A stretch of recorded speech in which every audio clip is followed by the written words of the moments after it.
unfortunately, whether it's business, whether it's travel, holidays are going to be very different this year. And so are weddings, so are funerals. We just have to accept that we're in the middle of a pandemic. The pandemic hasn't even got through its first wave. We're beginning to see upsurges all around the world, not just in Leicester, and it's devastating for people there. I realise that. But we're seeing this in Lisbon, in Berlin, in Beijing, in Italy.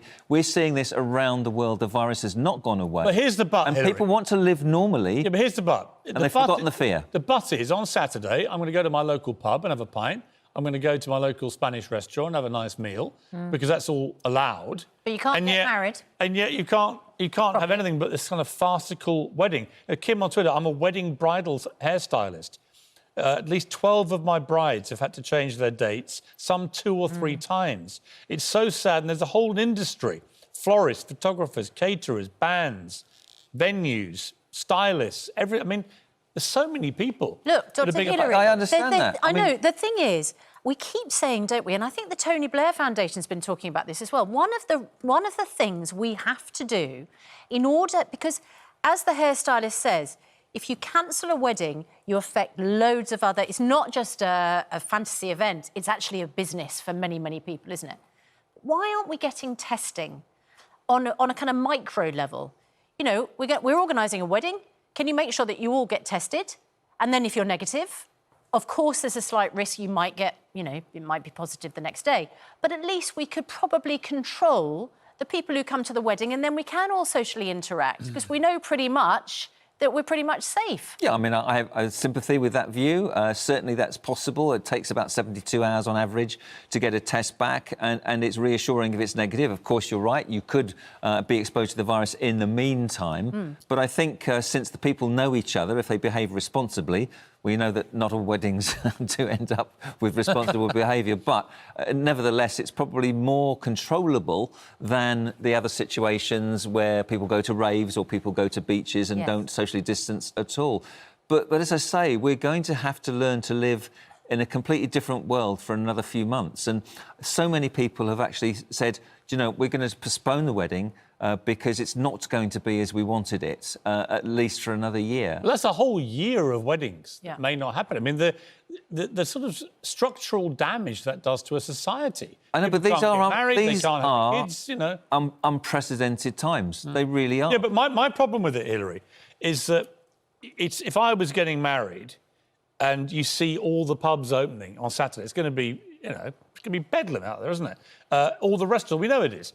You're going to feel really resentful, I think, if you're being effectively punished in this way. It's not a wedding, is it? If you've got no hymns, you've got no guests, you've got no food, no drink, your father can't walk you down the aisle. That's not a wedding. No. That's some kind of, you know, punishment. And yet you can go to your pub and hang out with 100 strangers. Except you're supposed to be socially distanced. Well, I know that. But why can't you apply the same social distancing rules you would to a pub to a wedding? I think the people who write the guidelines are looking at the consequences of the event. So what happens at a reception? People dance, people sing, people get drunk. What do you think is going to happen in the pubs on Saturday? Let's be realistic. I mean, seriously, what do we think is going to happen in pubs? Well, I'm not going to defend the decisions that are made, but at least in pubs, people will be asked to distance at different tables. Only 2 households in that indoor situation. They will be socially distancing, hopefully. They're not allowed to go to the bar and stay at the bar.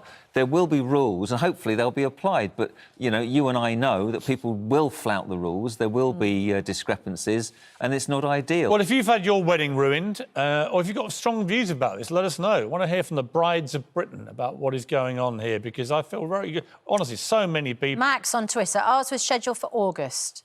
We're having the basic registration wedding still, but pushing the ceremony and reception to June next year. We don't want a wedding without hugging and dancing. Do you know what? I think that there are 2 ways to look at this. We can pick apart the guidelines. We can say that's not consistent, that's consistent. And the people who wrote the guidelines know this. They're trying to do their best to give people an indication of what is safe and what is less safe. They're trying their best to do that. You can pick it apart. And I think, whilst I feel really sorry for the people in Leicester who must be devastated, there are 2 mindsets that are possible here. One is, no one's going to tell me what to do. I will flout I will go wherever I want. I'm not going to abide by the guidelines. Or you can say it's actually in our best interest to stay put, and it's also in the best interest of the rest of the country.